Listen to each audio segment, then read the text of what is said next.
All right, thanks very much for having me over here to present these ideas that myself and Michael Scott have worked on. It's a real pleasure to be over here and to share some of these views with you. So I'm discussing an idea that I think is probably fairly familiar to a number of you who've followed the literature on faith the last few years or been involved in this project.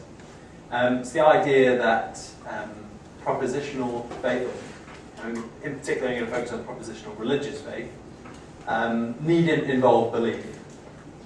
Instead, faith may just require the possession of a non-doxastic cognitive state, something like acceptance or assumption, assent, presupposition, these types of things. It's a view that part of me is sympathetic to, I suppose, and I definitely see the value in highlighting a number of the additional attitudes that are part of a life of someone who has genuine religious commitment. But at the same time, myself and Michael have recognised a few problems that we think stand in relation to some of the arguments that are used in favour of non-doxastic theory, as I call it, NDT. Sometimes in the literature it's called the NDF. And so in this talk I just want to give some responses to a few of these arguments, to three of the arguments, and then present my own objection to NDT itself at the end. So I'll just begin by contrasting the two theories of faith, just get a nice clear statement of that.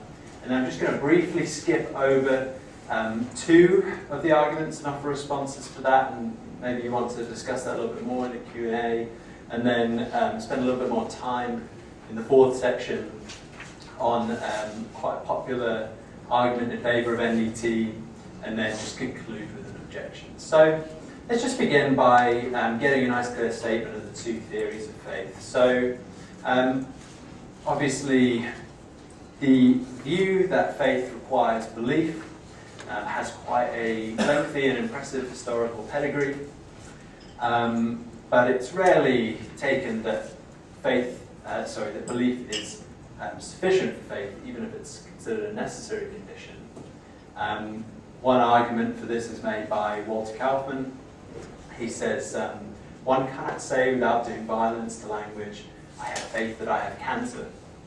And the idea that's being presented here is that faith is overall a positive, evaluative attitude, in addition maybe to a believing one. And so this additional element to faith is usually cashed out in terms of one's pro-attitudes towards the object of faith, or possibly as well one's positive evaluations. So you end up with something like the belief plus theory. I owe the expression to Daniel McCoy, who's here today. Faith that P requires two conditions: A, belief that P accompanied with B, various non-doxastic attitudes towards the object of the belief, such as positive evaluations, affections, and cognitive states. Quite a broad-ranging theory. Now, what NDT rejects in this formulation is condition A, and in place of A, two conditions are posited. So you get A1, that faith merely requires a positive cognitive attitude towards P rather than a doxastic attitude, and A2, neither disbelieving P nor believing but not P. The arguments that I'll be considering are used to justify rejecting A in the belief plus theory in favour of A1. I won't be looking at arguments in favour of A2, but it will come into discussion a little bit later on. So let's just begin by reviewing some of these arguments. So the first argument I want to consider is what I call the argument from linguistic data. So the basic strategy with this type of argument is to find cases in which we attribute to a person S faith that P without it being a truth condition of that utterance that S believes that P. So here's a nice straightforward case in the Lara Bushak chapter from 2012. She says, I don't know whether X. I have no idea whether I believe that X or not, but I have faith that X. Now, according to Bushak, if One is linguistically felicitous, and it should lend support to NDT. So I think there's two kinds of responses that we can give to this type of example. So the first is to say, well, perhaps cases like one could simply be examples of loose talk. So let's look at a similar example of loose talk. So 2, I had to make a choice what to believe, so I decided to believe that God must exist.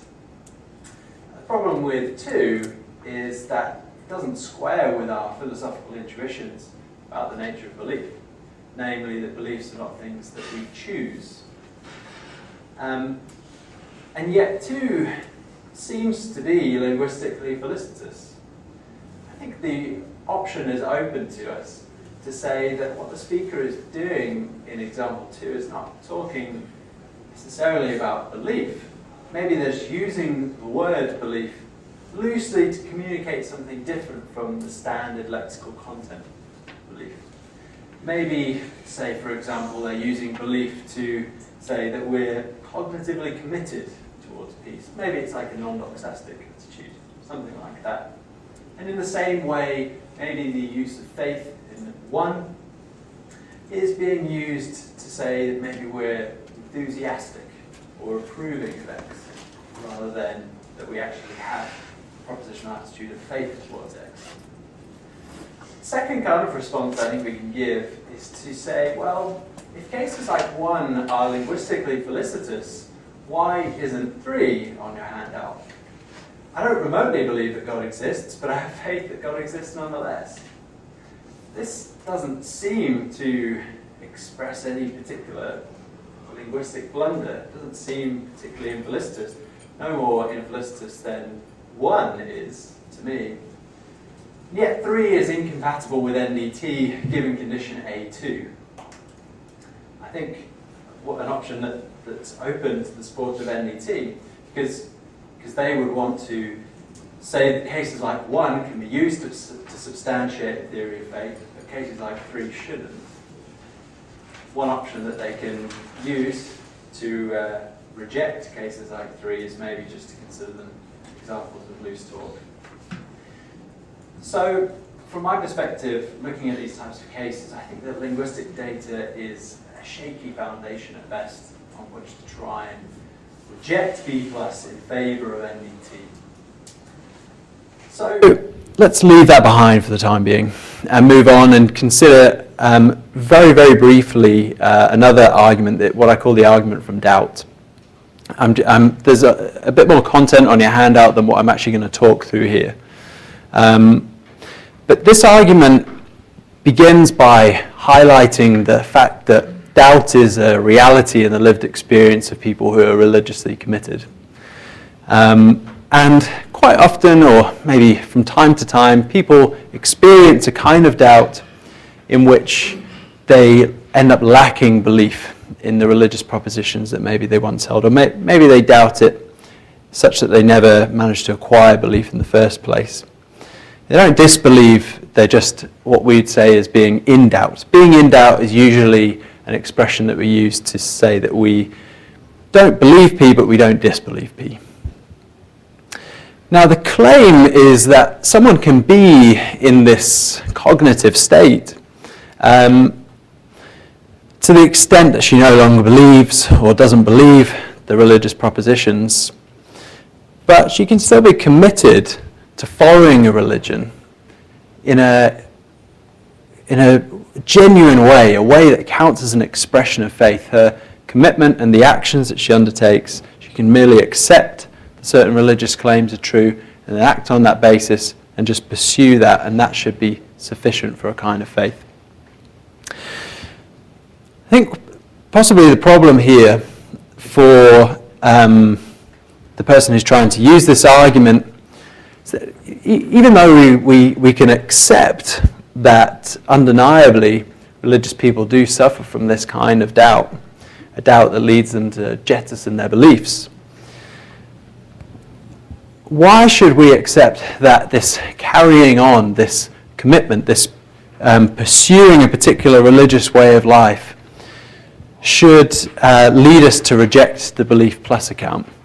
If you favour B plus, then you might simply say, well, you no longer have the belief, so I'm sorry, despite your persistence, despite your commitment, despite the fact that you're carrying on, I don't recognise your kind of faith as a genuine kind of faith. It just seems as though the doubt argument is just question begging in favour of NDT.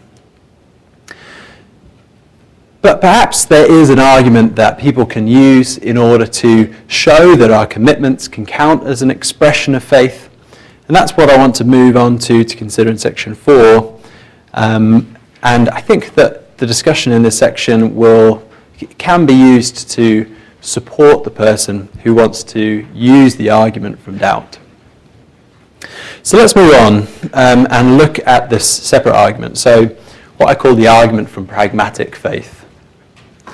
So again, the idea is to say that one can have faith by adopting and acting on a religious viewpoint on the basis of considerations other than its truth, namely for certain pragmatic reasons. So there's a well-known tradition that this kind of argument belongs to, the tradition of Kierkegaard, maybe Pascal, certainly William James. A nice summary of this view is given by Richard Swinburne in Faith and Reason. He says, "It's natural to develop this view of faith according to which the belief that is irrelevant. The acting as if is what matters. If someone does those actions which a believer would do and for which he is to be esteemed, then that person should be esteemed whether or not he has the belief." So one could accept certain religious claims and act as if they were true, and this could be an expression of faith. The important thing to mention here is that the person is not acting because they actually think these things are true, but for certain pragmatic reasons. Maybe enjoying the benefits of belonging to a certain religious community, or a strong desire that God does actually exist. Possibly the psychological benefits that come along with believing that God exists, or a desire to attain eternal life, certain pragmatic reasons. And these pragmatic reasons can underpin our deeply held religious commitments. We pursue a particular religious way of life for the practical reasons, rather than actually thinking that it's true. So let's call cases like this, examples like this, where we accept religious claims for pragmatic reasons, pragmatic faith. I think this is what Richard Swinburne calls it anyway. So it's a straightforward argument from pragmatic faith for NDT. I think this should be on a handout as well. So 7, pragmatic faith is faith. 8, pragmatic faith is not constituted by belief. 9, therefore, faith is not constituted by belief. Clearly, premise 7 here needs some defending. The supporter of B+ can just opt to reject the fact that pragmatic faith is faith, or the claim that pragmatic faith is faith, and simply regard pragmatic faith as a faux or superficial kind of faith. After all, B+ is committed to the view that faith requires belief. So why should someone who holds that view accept that these examples of pragmatic faith can be genuine expressions of faith? Well, there's one argument that we can maybe deploy to support 7, to try and show that 7 is true. And I think this is broadly suggested by some of Swinburne's remarks. And this is to apply the duck test. So to try and use the duck test argument as a way to try and support this view. So I've tried to reconstruct this on the handout. If someone behaves as if they have faith at P, then they probably do have faith at P. Agents with pragmatic faith at P talk and act as if they have faith at P. Therefore, pragmatic faith at P is probably faith at P. The problem with this argument, as far as I can see it, is that the duck argument is only going to be effective in contexts where there aren't any duck imposters. So that would be animals that look and quack like ducks, but that are actually a different species altogether. I think there's a comparable worry that we can raise here for pragmatic faith. Without the belief condition, we're unable to distinguish faith from pretend faith. And this is the problem that I think is very much at the heart of this issue. So we'll just discuss it in a little bit more depth. So pretense has enough functional similarities to belief to generate an appearance of genuine faith. So for example, in pretending that there's a God, one enters into a positive cognitive stance towards the proposition that there's a God, and acts as if this proposition is true by, say, forming plans as if there were a God, and saying that there's a God and making practical decisions on the basis of there being a God. But the pretense is pursued for reasons unrelated to the truth, which make it sufficiently desirable to keep up appearances, but undesirable to stop. Perhaps social and family pressures lead an agent to pretend that there's a God to avoid the unpleasantness of leaving the religious community. Or perhaps the agent pretends in order to secure advantages of membership of the community. It seems to me at least that pretend faith and the actions that issue from it is an unsuitable basis for the agent's actions to be considered an expression of genuine or maybe even saving faith, and that weakening the distinction between faith and pretend faith may be an unacceptably high theoretical cost. Well, the supporter of NDT could try to respond to this and say, well, pretense is something that we engage in for fun. This is something that children do, something that they do when they play games, or maybe when we're playing charades or something like that. Whereas our religious commitments are serious matters, matters of utmost importance to us, matters where we sacrifice huge portions of our lives and our livelihoods to dedicate our time and our commitments. But why should we think that all cases of pretense are things that we do for fun or things that children are involved in? It seems to me like there's some cases of pretense, many cases of pretense that are actually engaged in for extremely serious matters. Consider a citizen of North Korea, for example, who does not believe that Kim Jong-un is a great and noble leader, but maintains a pretense that he is in order to maybe for pressing life or death matters, for example. This seems to be quite a serious case and quite a genuine case of pretense. Maybe it's just a matter of trying to construe pretense in the right kind of way. Maybe we could construe it as to treat P as true without believing P.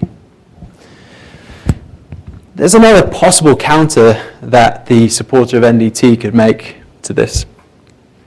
And maybe what we could do is try to show that while pretense is compatible with disbelief, some non-doxastic states are not. And that could mark a nice distinction between various non-doxastic states and pretense.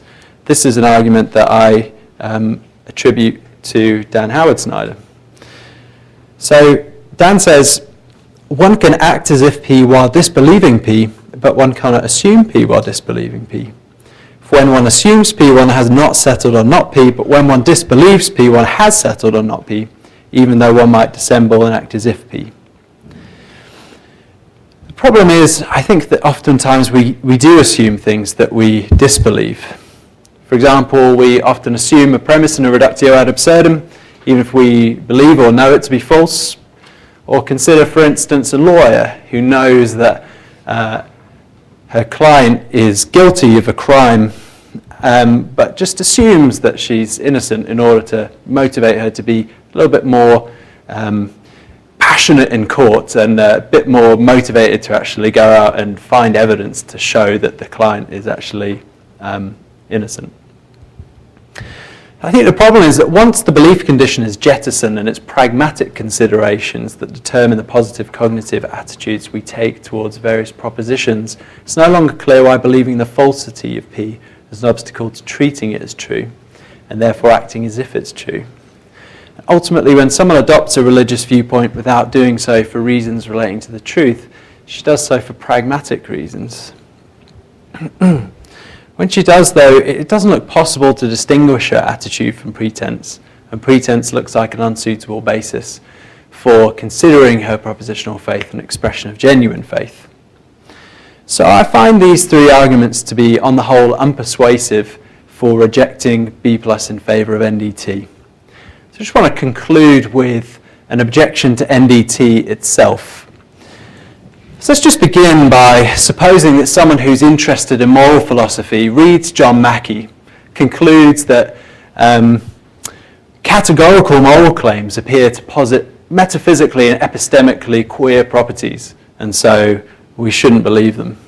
She also recognises that to refrain from using categorical ethical language and thinking and practical reasoning would have personally and socially undesirable results. However, she believes that treating such claims as true may secure the practical benefits of belief. For example, taking it as a categorical moral truth that torture is wrong, even if there are compelling reasons not to believe it, may have the desirable effect of stiffening one's resolve in opposition to it and lead one to put aside calculations about its benefits. Accordingly, she ceases to believe categorical ethical claims and instead endorses and positively supports them. The position that our inquirer has reached, if you're familiar with this, is often called revolutionary fictionalism. Fictionalists defend the legitimacy of engaging in a discourse for pragmatic reasons without believing the central claims of the discourse. And since fictionalists do not believe the sentences they appear to be asserting, they're sometimes said to quasi-assert or accept these sentences. A quasi-assertion is a speech act superficially similar to assertion, but which does not express the speaker's beliefs. The suspicion that there's something fictionalist about NDT does look to me to be quite plausible. However, this is not quite right. Fictionalism is a theory about language and language use, and not strictly just about mental states. The problem is rather that NDT allows religious fictionalists unquestioned membership to the community of the faithful. Consider the following example that I think is also on your handout, given by John Schellenberg, who is a leading advocate of his own version of NDT. He says that the faithful person who assents to P is not pretending to believe that P, nor insofar as she's honest will she claim to believe that P. It may seem otherwise when you notice that to keep the relevant picture, the one reported by P, properly before one's mind, one sometimes needs to repeat to oneself sentences expressing the proposition in question. But this isn't any kind of self-deception or expression of belief. Rather, it's just a way of ensuring that the relevant proposition can do its job intellectually. This is exactly the position of the fictionalist. The religious fictionalist, immersed in a pragmatically useful narrative, is not guilty of any self-deception since she realizes she does not believe the religious propositions that she is endorsing, nor is she expressing belief in the propositions in question, but instead quasi-asserting them. Just consider, finally, some of the things that the fictionalist does. Treats as true propositions she does not believe to be true, endorses propositions she does not really believe, acts and reasons as if something were the case that she does not believe to be the case, puts aside well-founded doubts about the truth of what she's saying and thinking, engages with the discourse as a means to achieve pragmatic ends rather than valuing it for its truth, quasi-asserts rather than genuinely asserts religious claims. Now, perhaps fictionalist engagement in religion can be justified by the advocate of a non-doxastic theory, but this seems to me to be a fairly substantive and contentious issue. By weakening the B+ account, NDT effectively smooths a path to fictionalist faith without providing any requisite arguments for the legitimacy of the fictionalist view. So, the challenge I want to raise here to supporters of NDT is this.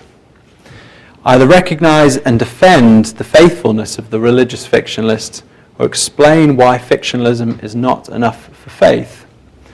It looks to me as though the latter will require the belief condition posited by B+. Thank you very much for your time.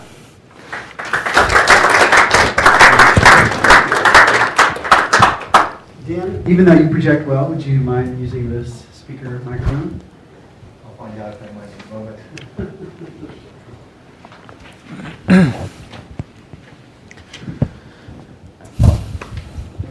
Watch up here, that's useful. Yeah, you're welcome.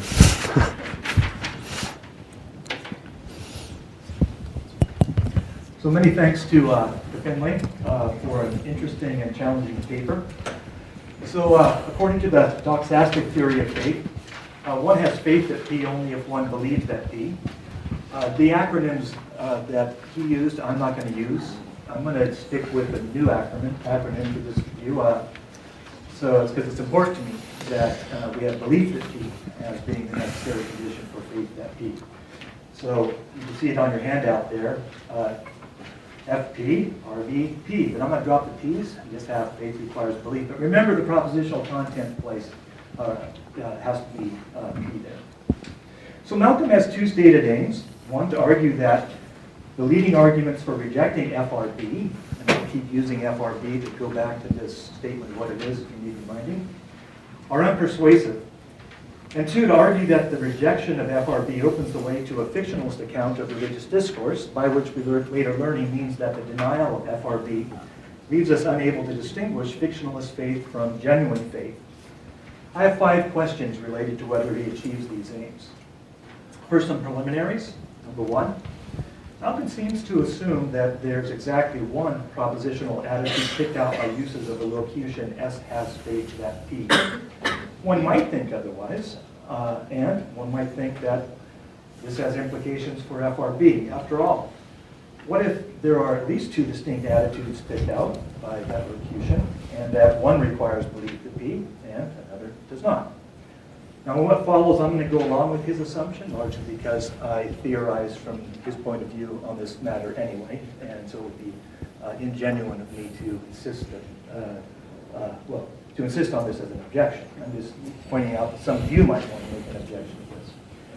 Second preliminary, whether faith that P requires belief that P depends in no small part on what belief is. This is a point that was made by the person, John Petard, who commented on my paper that I gave at the St. Louis conference last year. On some accounts, it seems pretty clear to me at any rate that one can have faith at P without belief at P. For example, Will Alston's account of what belief is. And so my first question for Malcolm is simply this. What's belief? And you have only 60 seconds to answer that. Third point, and this is just a preliminary, notice that FRB restricts along 2 dimensions. It's an important preliminary point. First, the only cognitive stance permitted is propositional belief. And second, the only content that's permitted is P. So you not only have to believe something to have faith in P, you have to believe that P to have faith in P. Okay, now let's take a look at the argument from linguistic data that he mentions. So consider a little speech that you might hear from the likes of pistheologists, John Quanvig's new term for our discipline that is emerging from this project. So consider it's a speech that you might hear from pistheologists like Laura Buchak or Janine Diller, Ken Hema or Dan McCoyne perhaps, and others. Here it is, here's the little speech. Suppose Tyler's on the job market and we're at our favorite coffee shop talking about his prospects. There's 3 of us are, you, me, and Tyler. And things are looking pretty grim for him. A couple of interviews, but no campus visits, and now it's nearing the end of job hunting season. So after talking with him and trying to encourage him and so on, we get up to leave, and he says to us, well, you know, I'd be a fool to think that I'm going to get a job, but I still have faith that something's going to come up for me. Or suppose John confides in us, his friends, after a long talk about the state of his marriage. To tell you the truth, things have gotten so bad, I don't know what to believe, whether she'll stay with me or move out on her own or go to live with a friend or what. Even so, I still have faith in her, faith that she's not going to leave me. Or imagine that Anne disclosed to us in a heart-to-heart exchange. I used to think my evidence clearly supported the existence of God, but when I take into account what I've learned over the past 10 years, I can't really tell anymore. I can't tell whether it does or not.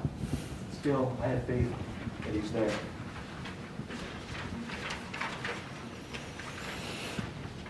In none of these cases do we have to be perplexed, bewildered, or suspicious about what Tyler, John, or Anna said. We need not regard what they said as weird or infelicitous. It doesn't cry out for explanation. Okay, so there's the little speech. Let's call that the linguistic data. Okay, there's the linguistic data that might provide a basis for an argument of some sort. Well, what exactly does it show? You might say not much, but I just want to bring to our attention, I think it's true, namely that some people believe there's a connection between felicitous and infelicitous usage of English on the one hand, and the contents of the concepts associated with it on the other hand. Now, if these people are right, then that linguistic data might be used to mount an argument against FRB as follows. And this is, I probably spelled this out a little bit too much, but here it is. You ready? Here we go. Premise 1, the linguistic data is accurate, so the little speech is correct. 2, so we have some reason to think that on some ordinary occasions, when the locution S has faith that P is used in a standard way to state the truth, it's no violation of English to say S has faith that P, even when S is in doubt about whether P. That follows from 1 and the conditional form by if 1 then 2. I'm not going to keep repeating the parenthetical remarks.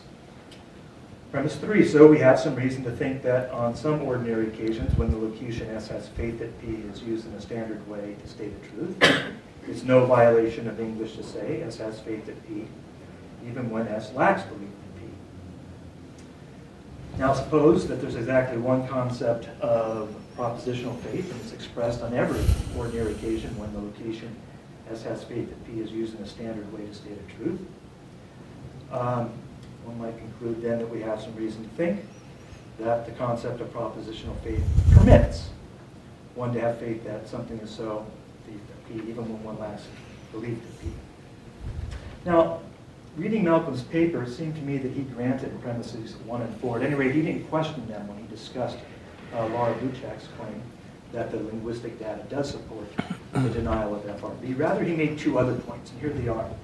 The first is that, and here I quote now from his paper, we can say that we have faith that P, even if we don't believe that P, loosely to communicate, say, for example, I think he is there, that we support P, we're enthusiastic about P. My second question from Malcolm then is simply this: which premise of the argument above is shown false or dubious by the first point he makes with respect to Laura's remarks? His second point is that even if Buchak is right, her claim has the undesirable consequence that, and I quote, there are felicitous affirmations of faith at X along with unqualified denials of belief at X. For example, he gives this example, I believe this is on your handout. I don't remotely believe that God exists, but I have faith that God exists nonetheless. Here I think we need to distinguish 2 conjunctions, because we're using the conjunction test here about felicity and conceptual propriety. So the first conjunction is what I call 6A on the handout. It's not the case that I believe that God exists, but I have faith that God exists nonetheless. And then 6B is I believe that it is not the case that God exists, but I have faith that God exists nonetheless. I think it's really important where the negation operator goes. So my third question for Malcolm is simply this. Question 3, bearing in mind the distinction between 6A and 6B, which premise of the argument above is shown false or dubious by your second point? And those are my questions for him. Now let's turn to the argument from doubt that he assessed. The second argument from doubt is added here at the bottom of the handout. S can have faith that P. This might not be exactly the way he put it. This is the way I think about it. So, S can have faith that P while being in doubt about whether P. S cannot believe that P while being in doubt about whether P.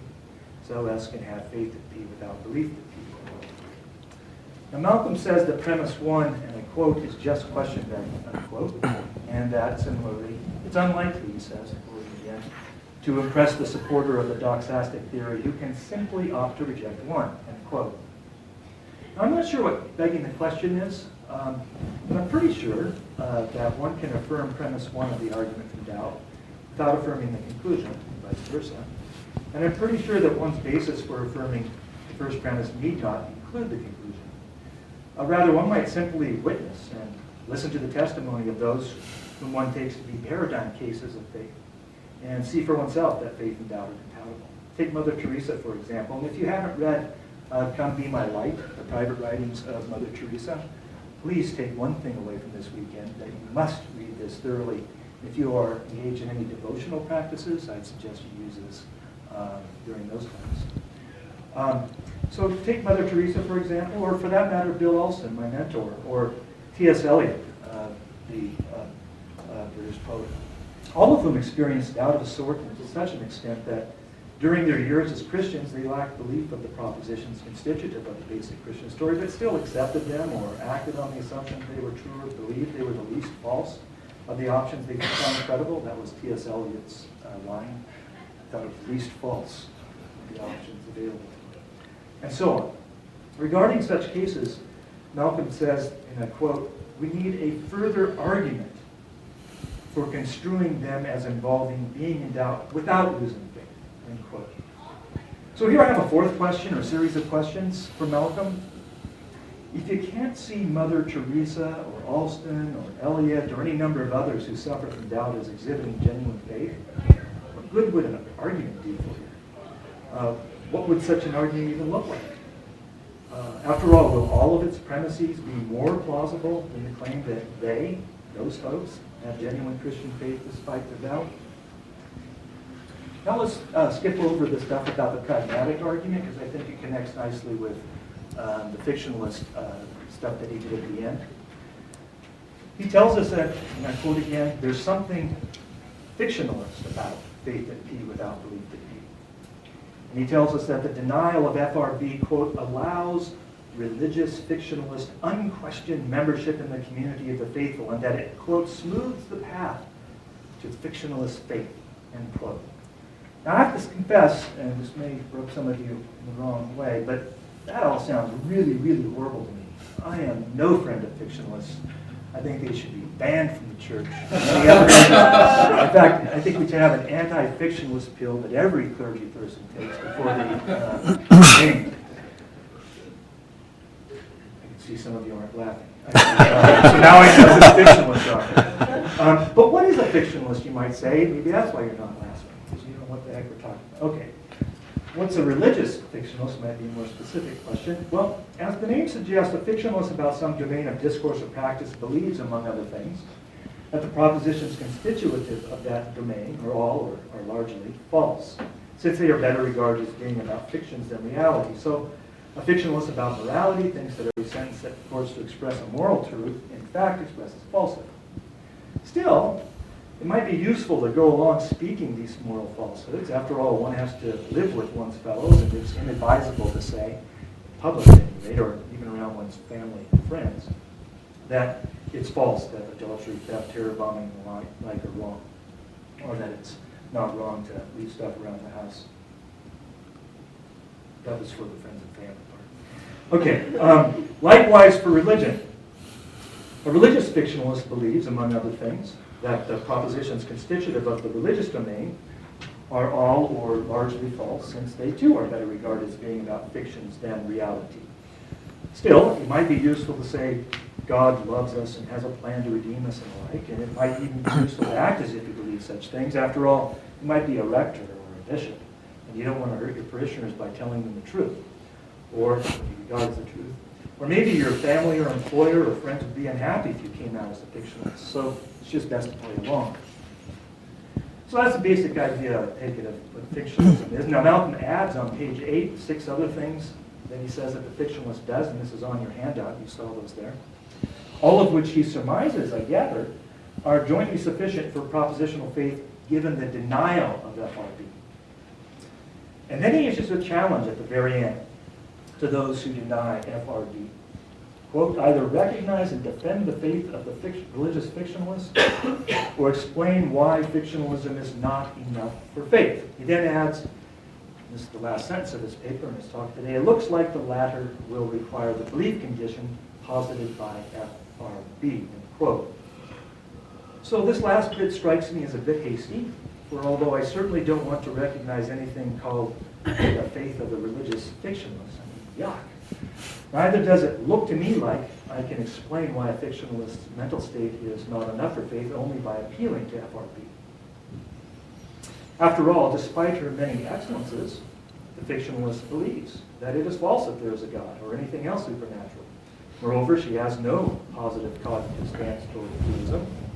She doesn't believe that theism is more likely than its denial, or that it's the most empirically adequate theory available, or that it's more likely than any of its credible contraries, or that it's the least false of the options that she takes seriously and the like. Notice, that's all changing content from P, still having belief with respect to the changed content. Nor does she accept theism in the mere Wollstonian acceptance, or place a substantial credence in it, a la Poston and Doherty, or trust that it's so. Robert Audi lumps for that, or assume that it's so in the very specialized technical sense of assume that Howard-Snyder mentions. Nor does she presuppose it. John talks about presupposition a bit in his effective theism paper, or mentally assent to it, like Schellenberg speaks of, and so on. The fictionalist is just pretending. And although it might be very difficult, and in some cases impossible to distinguish those with genuine faith from those with pretend or fictionalist faith, there's still a difference. One difference is whether or not they have a positive cognitive stance of some sort. I say the fictionalist doesn't. And so that's what's going to distinguish the two cases. And so I come to my fifth and final question for Malcolm, what we in the profession should be calling, if we haven't done so already, the Eleanor stump question. She always gives a big long speech, and somebody says, so Eleanor, what's your question? And she says, my question is, what do you think about that? So, what do you think about that?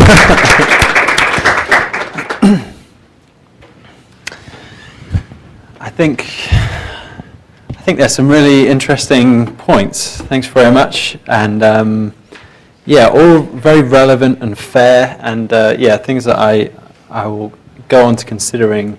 I'm going to, for the sake of time, just pick two and just try and give like a brief response. Try and put something together for each. The first one that I want to do is the question 2, so which premise of the argument above is shown false or dubious by a point.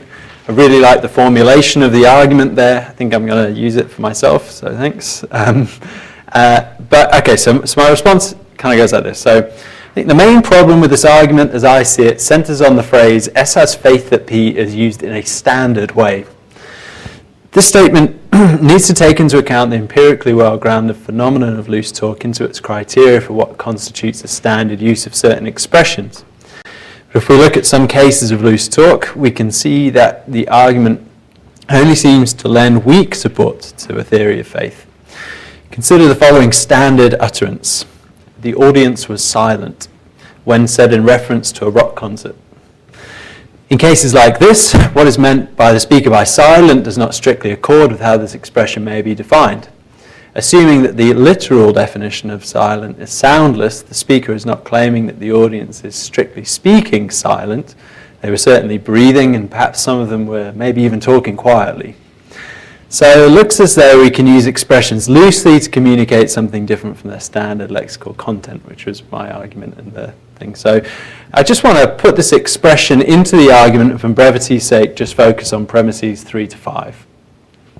So 3, we have some reason to think that on some ordinary occasions when the locution, the audience was silent, is used in a standard way to state a truth, it's no violation of English to say the audience was silent, even when the audience was making sounds. There is exactly one concept of silence, and is expressed on every ordinary occasion when the locution, the audience was silent, is used in a standard way to state a truth. So we have some reason to think that the concept of silence permits there to be silence even when there are some sounds. So admittedly, we do have some reason for thinking that our concepts can be informed by standard uses of certain expressions, but given the pervasive phenomena of loose talk in everyday discourse, this reason looks to me quite a weak one, as perhaps is shown by this example. So there's a few other examples I have here, but I'm going to move on to question 5 for the sake of time. So I just want to talk about religious fictionalism. So I think your numerous suggestions for distinguishing genuine faith from fictionalist faith look extremely interesting and worth considering in some depth. But to play devil's advocate, perhaps they're not likely to be convincing from the perspective of the fictionalist. And I just want to make a few points about these. So first, I want to begin by pointing out that I feel like you assimilate fictionalism with atheism, but not all fictionalists will be error theorists. So for instance, Bas van Fraassen does not think that all scientific theories are false, but accepts them for their predictive benefits. Similarly, Peter Lipton does not think that all religious claims are systematically false, but can be selectively accepted for their social or moral benefits. Second, it's quite common to discuss fictionalism in terms of a positive cognitive stance one takes towards propositions within a domain of discourse, such that she accepts, assents to, or assumes the truth of those propositions so that they can take greater effect in her practical deliberations and action. I think this is definitely something that Schellenberg suggests in the quote that I gave. Third, it also isn't true that the religious fictionalist thinks that her religious domain is the least false option. She may think it's the best of the alternatives, but not sufficient to lead her to outright belief. Fourth, as was noted in the discussion on pragmatic faith, it isn't clear to me how best to distinguish the various non-doxastic states from pretense. Indeed, without such a clear distinction, one is free, in my opinion, to treat all non-doxastic states as perhaps different expressions of pretense, perhaps in a kind of species to genus type relation, to borrow an expression from yourself. And one possible state, though, that I do think would distinguish genuine and fictionalist faith could be trust. Now, certainly the religious fictionalist could be said to rely on the propositions she adopts and reasons with, but reliance is not often taken to be sufficient for the rich mental state we describe as trust. Trust often involves having a certain degree of optimism about the likely actions of the person or object that we have this trust towards. And this looks like a point of demarcation between the one who trusts and the fictionalist who merely accepts and thereby relies. So I like this as a suggestion.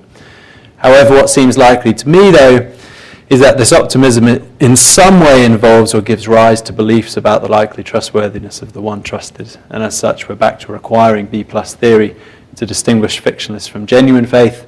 And finally, it's worth noting that the extremely helpful thing about the belief condition in B+ is that it categorically rules out any kind of fictionalist faith.